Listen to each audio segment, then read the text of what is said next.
Today we're making my low-rise pants pattern. Step 1, print the pattern. Super important when you're printing that you don't let your print dialog box scale it in any possible way. So either set the scale to 100% or say do not scale. On page 2, there's also a test square. So that square, when you print it out, should be 1 inch by 1 inch. If you want to print page 2 first, make sure all your settings are dialed, measure that box.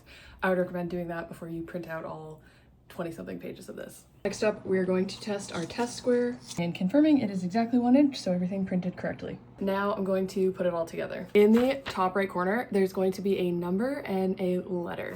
This is how everything gets laid out. So it goes 1A, 1B, 1C, 2A, 2B, 2C, and so on. There's also these little gray corners, which are just gonna help you fine tune the alignment. We're gonna take the edge of this page and line it up to where the ink stops on the other page.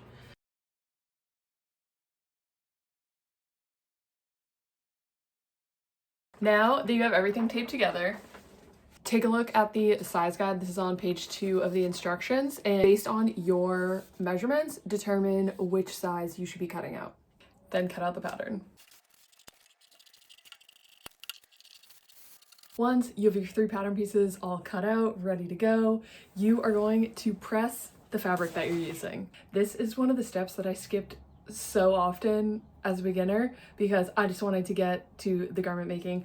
Do not skip pressing your fabric before you cut it out. It's going to make such a huge difference. Next, we're going to lay out our pattern pieces on our fabric. Make sure that your fabric is doubled up. This is a duvet cover, so there's actually 2 layers of fabric here, but if you're using regular fabric, just fold it in half so that when you lay down one piece, you're going to end up cutting 2 of each leg. The waistband has a fold line, so make sure that when you're laying that one out, this fold line is on a fold.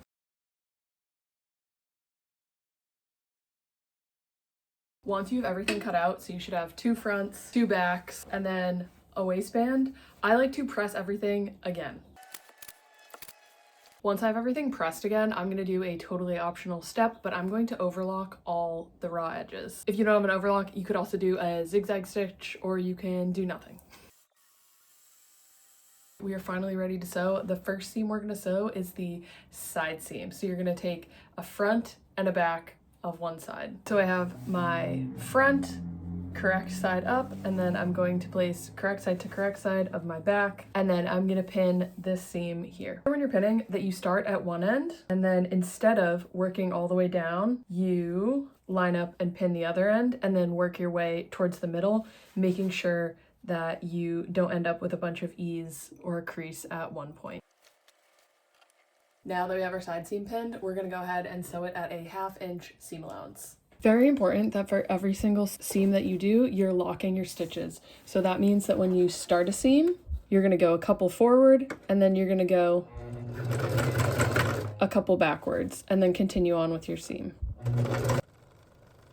And we're going to repeat once we get to the end of the seam. This will ensure that your seam doesn't come unraveled. Once you have your side seam sewn, you are going to press it towards the back. Here's my front, here's my back. We're going to press this seam allowance down this way. Once we have our seam allowance pressed down towards the back, we are going to stitch a 1/4 inch to the right of our first seam. This is going to add extra strength and reinforcement, and highly recommend, especially for a pair of pants. As you're stitching the seam, you're pulling apart so that you don't get any creases in your top stitching. Then we're going to do the same thing to the other leg. So now you should have 2 completed side seams that also have top stitching. Next seam we're going to do is to close the leg. So you're going to take your front crotch point and make it meet the back one, and we're going to sew this inseam. Same process, pin, sew. You can reinforce the inseam if you want to. It's possible. It's just going to be a little trickier because essentially you'll have a tube at that point that you need to top stitch down within. So a little trickier, but totally doable. You should have 2 legs at this point, and now we're going to sew the crotch curve. Keep one leg turned wrong side out. Take your other pant leg and turn it right side out. Now put the right side out leg inside the wrong side out leg. Once that's done, you should end up with something that looks like this. So we're going to line up our crotch points and our center front and center back. This way you aren't going to end up with a lot of ease or uneven ends. What you don't want to do is start at one point and then just pin all the way till the other, because likely you will end up with uneven ends like that. We pin our main points and then work our way to the midpoints of all of those lines. Now that I have my crotch curve pinned, I'm going to stitch it down with a 1/2 inch seam allowance. Now that I have my crotch curve stitched down, I'm going to turn the whole set of pants right side out. Before we're done with the crotch, we're going to add a line of reinforcement top stitching, also called double stitching. So we're going to take our seam allowance and then press that to one side, and again top stitch a 1/4 inch away from the first seam that we did. After you do that, you should basically have pants. This is a good chance to do a quick try on and just make sure everything is roughly fitting before we move on to the waistband. Preparing the waistband. Regardless of whether you're doing a drawstring or elastic waist, the first thing we're gonna do is fold the waistband in half at the notches that you should have made and press.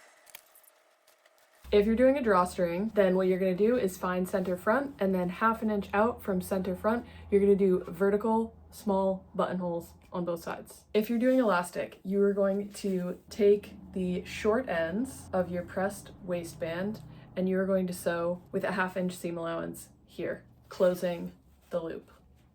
Next up, we need to attach our finished waistband to our pants. First, we're going to pin, and in order to do that, we want to think about the waist in quadrants. So we're going to pin center front to center front, side to side, side to side, center back to center back, and then we're going to pin, working our way towards the center of those line segments. And what we're going to do is take our waistband and flip it so that all the raw edges are together. If you are doing an elastic waist, very important that when you work your way around to the center back, you leave about 1.5 to 2 inches open. You're not going to sew that when we go to the sewing machine. If, however, you're doing a drawstring waist and you already have your buttonholes sewn in, then you can go ahead and just sew all the way around. Don't worry about leaving an opening in the center back. Once you have your whole waistband pinned, just go ahead and stitch, again, 1/2 inch seam allowance all the way around, remembering to leave opening in the back if you're doing the elastic. Once you have your waistband attached, I like to stitch down my seam allowance. I'm going to press my seam allowance down and then just do a row of top stitching similar to how we did the reinforcement right alongside the waistband. We have our waistband attached, we have our seam allowance stitched down, and now we're going to insert our elastic. So you're going to want a safety pin and go ahead and attach that to your elastic. Make sure before you do this that your elastic fits you comfortably. That's going to vary from how stretchy the elastic is, so you really just need to test it out. You are just going to feed it into the channel and use the safety pin to pull your elastic through until we're all the way around. Another quick little tip, when you're cutting your elastic, I like to turn the edge slightly just because it will help it prevent fraying. Once you have your elastic threaded through the waistband, you are going to close it. So to do that, you're going to overlap about 1 inch, and then you can either do 3 zigzag stitches or a box stitch, or just reinforce it very securely. Once you have your elastic stitched closed, even out all that excess, and then we're going to close the waistband in the back where we left the hole. They should basically look like pants now. The last thing we need to do is the hem. So we're gonna do a rolled hem, first folding in and pressing a 1/2 inch, and then again with a whole inch, and then we're gonna stitch down 3/4 of an inch away from the edge. The 1/2 inch and then 1 inch fold are a starting point. If you want them a little longer, a little shorter, you can always adjust this depending on your preference. Repeat on the other side.